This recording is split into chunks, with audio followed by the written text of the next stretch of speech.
तो next topic हम start करने लगे हैं टर्म्स ऑफ रिलेशनशिप। अब जो एनाटॉमिकल पोजीशन और प्लेन्स ऑफ बॉडी, अब हमने सारा मैंने आपको बताया कि हार्ट और स्टमक, हमारा जितनी भी वेन, जितनी भी आर्टरीज, इनको अब हमने बताना है। मीन के आप फॉर एग्जांपल मैं आपको एक नॉर्मल मिसाल देती हूँ कि आप किसी भी रास्ते, मीन के किसी भी रास्ते से जा रहे हैं, एक बहुत लंबी सड़क है, तो उसके आसपास कोई ना कोई एरियाज़ होते हैं जिसका नाम आप बताते हैं कि ये जी फ़लाँ जगह पे है तो उसकी ये फ़लाना रोड है, ये फ़लाँ जगह है तो ये इसलिए इसका नाम ये रखा है। इसी तरह से हमारे रिलेशनशिप इस तरह से होते हैं कि हमारे पास अगर ये पड़ा हुआ है, हमारे पास हार्ट पड़ा हुआ है, हार्ट ऐसे बना लेती हूँ गंदा सा, उसके साथ हमने ये पड़ी हुई हैं लंग्स पड़े हुए हैं, तो हम लोग क्या कहेंगे, तो इसके हम लोग ये तो कह रहे हैं कि हमारे हार्ट के जो राइट साइड पे या लेफ़्ट साइड पे क्या है, लंग्स पड़े हुए हैं। लेकिन जब आपने एक साइंटिफिक लैंग्वेज यूज़ करनी है तो उसके लिए आप कौन कौन सी ऐसी टर्म्स हैं जो यूज़ करते हैं, वो अब मैं बताने जा रही हूँ। सबसे पहले आप एनाटॉमिकल पोजीशन आपको पता होनी चाहिए कौन सी है एनाटॉमिकल पोजीशन। पिछली वीडियो में मैंने बताई है, जिसने नहीं देखी वो पिछली वीडियो देख ले, जिसमें आप क्या होते हैं, बिल्कुल एक पर्सन होता है, सीधा खड़ा होता है, आपके जो आँखें जो होती हैं बिल्कुल सामने देख रही हों, forward looking forward, eyes looking forward, और थर्ड वन इज़ जो पाम है वो फेसिंग फॉरवर्ड है, और जो टोज़ है वो भी बिल्कुल सीधे हों, फॉरवर्ड सीधे बिल्कुल सीधी रखे हों, पाँव जो है हमने बिल्कुल सीधे रखे हैं। तो अब कुछ रिलेशनशिप है जो आपको लाजमी पता होना चाहिए। एक है एंटीरियर, जो लाजमी आपको चीज़ें पता होनी चाहिए, एंटीरियर, पोस्टीरियर, लैटरल, मीडियल।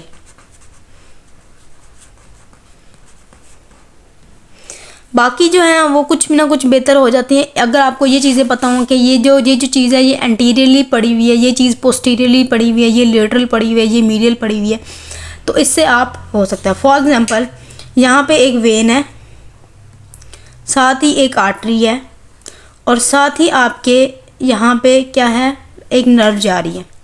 अब आपने इसके रिलेशनशिप से इसको बताना है, इसके रिलेशनशिप इसको बताना, मीन कि ये वेन है, ये नर्व है, ये आर्टरी है। तो आप क्या बताओगे, जो नर्व है वो वेन के लेफ़्ट साइड पे पड़ी हुई है, जो वेन है वो नर्व के राइट साइड। बट ये क्या है, तरीका गलत है। एज अ एनाटमिस्ट जो एनाटमी पढ़ते हैं या एनाटमी जो सर्जन्स होते हैं वो ये नहीं कहते, वो कहते हैं the vein is placing medial to the nerve and nerve is placing lateral to the when.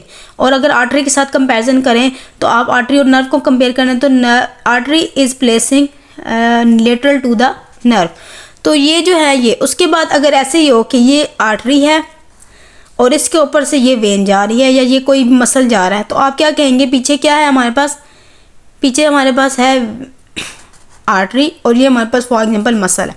तो आप क्या कहेंगे, जो आर्टरी है वो हमारे पास पोस्टीरियर है मसल के, कोई भी मसल है हमारा, एग्जाम्पल मैं नहीं दूंगी अभी फ़िलहाल के लिए, कोई भी मसल पड़ा हुआ है आपका आगे और पीछे से आपकी कोई आर्टरी गुजर के जा रही है, तो आप क्या कहोगे, the muscle is placing anterior to the artery, कि जो मसल है वो आर्टरी के एंटीरियर पड़ा हुआ है, आगे की तरफ पड़ा हुआ है। मीन कि अगर इस तरह से होगा तो मीडियल लेटरल बताएंगे, अगर आगे पीछे होंगे तो मीन ये वाला जो मेरा हाथ है, left hand is posterior to the right hand, और अगर आप राइट हैंड से वो करोगे तो right hand is anterior to the left hand. तो ये हमारे पास 4 टर्म्स है जो आपको लाजमी पता होना चाहिए, एंटीरियर, पोस्टीरियर, लेटरल और मीडियल। आप जो बुक के ऊपर छापा लिखा होता है वो एक दफ़ा पढ़ लेते हैं कि हमारे पास जो फ्रंट सरफेस होती है किसी भी बॉडी सरफेस की या बॉडी पार्ट की, उसको कहते हैं एंटीरियर, जो बैक सरफेस होती है उसको कहते हैं पोस्टीरियर। मीन कि हमारा जो फ्रंट पूरा फ्रंट है उसको एंटीरियर कहेंगे और जो बैक है वो उसको पोस्टीरियर कहेंगे। लेटरल हम लोग जो साइड पे होता है वो बॉडी के दूर जाता है उसको लेटरल कहते हैं, और मीडियल जो होता है वो बॉडी के दरमियान में जो चीज़ें प्रेजेंट होती हैं उनको मीडियल कहेंगे। उसके बाद आपके कुछ ऐसे टर्म्स हैं, इन्फीरियर, ये ऑलरेडी आपको पता है। इन्फीरियर मीन कि अब आपने 2 चीज़ें हैं, ये है इधर और ये इधर, मीन अब आपने बताना है this one is in this one is inferior, this one is superior to this, मतलब ये इसके ऊपर है, इसके ये और ये नीचे है, इन्फीरियर सरफेस, और उसके बाद सुपीरियर।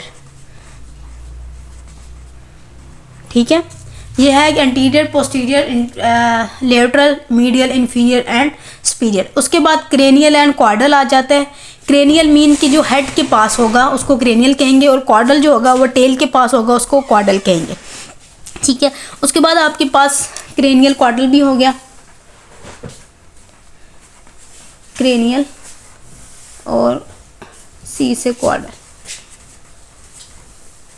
उसके बाद नेक्स्ट हमारे पास है जो वर्ड है प्रॉक्सिमल एंड डिस्टल। प्रॉक्सिमल भी जिस तरह से इन्फीरियर सुपीरियर है, इसी तरह से प्रॉक्सिमल और डिस्टल। प्रॉक्सिमल ऊपर वाला, डिस्टल नीचे वाला। ठीक है, near the trunk, away from the trunk. उसके बाद हमारे पास प्री एक्सियल और पोस्ट एक्सियल आता है। प्री एक्सियल और पोस्ट एक्सियल क्या होता है, जैसे कि आपके पास एक अपर लिम्ब में आपके पास एक है बोन का नाम, अपर लिम्ब में एक बोन का नाम है रेडियस। ठीक है, प्री एक्सियल बता रही हूँ, तो लेटरल और रेडियल बॉर्डर जो है अपर लिम्ब में हमारे पास लेटरल बॉर्डर, उसको कहते हैं प्री एक्सियल। और पोस्ट एक्सियल मतलब मीडियल बॉर्डर है हमारे पास, उसको कहते हैं। तो दरमियान में स्किप होगी और मैंने इतनी देर से पढ़ाई जा रही अभी पता चला। हम लोग थे प्री एक्सियल और पोस्ट एक्सियल, वो मैंने आपको बता दिया कि ये जो इस साइड पे जो ये हमारे पास रेडियस का ये वाला और ये बाहर वाला जो हिस्सा है लेटरल वाला, इसको प्री एक्सियल कहते हैं, और अंदर वाला जो हिस्सा है रेडियस का और इनका, उसको कहते हैं पोस्ट एक्सियल। उसके बाद प्रॉक्सिमल और डिस्टल, ये भी ऊपर नीचे। उसके बाद मैंने फ्लेक्सर सरफेस और ये बता रही थी और वो उसमें वीडियो में आया ही नहीं। तो फ्लेक्सर सरफेस में ये होता है कि अब आपकी अपर लिम्ब का एंटीरियर सरफेस और लोअर लिम्ब का पोस्टीरियर सरफेस, इसको कहते हैं हम लोग फ्लेक्सर सरफेस। और जो एक्सटेंसर सरफेस होता है अपर लिम्ब का पोस्टीरियर सरफेस और लोअर लिम्ब की एंटीरियर सरफेस इज उसके बाद मैं आपको एक और चीज़ बता रही थी, सुपरफिशियल और डीप पार बता रही थी, पाल्मर बता रही थी मैंने, काफ़ी चीज़ें और स्किप हो गई। वो पाल्मर सरफेस जो होती है वो आपकी एंटीरियर सरफेस होती है हैंड की, और प्लांटर सरफेस जो होती है वो इंफीरियर सरफेस होती है फुट की। और उसके बाद आपकी सुपरफिशियल और डीप मैंने बताया था। उसके बाद मैंने एक चीज़ बतानी थी, स्पाइन और प्रोन। ये बहुत ज़्यादा ही है, पेशेंट उसको स्पाइन लिटाना है और एक पेशेंट उसको स्पाइन पोजीशन ये होती है आप बिल्कुल सीधे सोएं। स्पाइन पोजीशन क्या होती है, बिल्कुल सीधे। और प्रोन पोजीशन क्या होती है, आप पोस्टीरियर नीचे की तरफ मुंह करके सोए हुए, lying down with a face forward. ठीक है, तो नीचे की तरफ मुंह करके सोना, उल्टा सोना, उसको कहते हैं प्रोन पोजीशन। आसान अल्फाजों में सीधा सोना इज अ स्पाइन एंड उल्टा सोना सीधा, एस से सीधा, एस से स्पाइन। और प्रोन में उसमें एस से याद कर लें कि एस से सीधा सोना ऊपर मुंह करके, और प्रोन मीन उल्टा सोना, पर्सन लाइंग डाउन है, नीचे की तरफ मुंह किया हुआ है, तो ये है हमारे पास प्रोन। तो ये था आज का हमारा टॉपिक जो था, जिसके ऊपर कहा था रिलेशनशिप्स। होप्स हो कि आपको समझ आ गई होगी। तो नेक्स्ट टॉपिक जो है वो हम पढ़ेंगे जी प्लेन्स ऑफ बॉडी। प्लेन्स पहले भी मैं बता चुकी हूँ, अब फिर दोबारा से बताऊंगी कि प्लेन्स कौन कौन से होते हैं। प्लेन्स पहले मैंने सिर्फ आपको फ्रंटल और सैजिटल बताया, अब आपको 2 3 4 और भी प्लेन्स हैं जो आपको मैंने बताने हैं।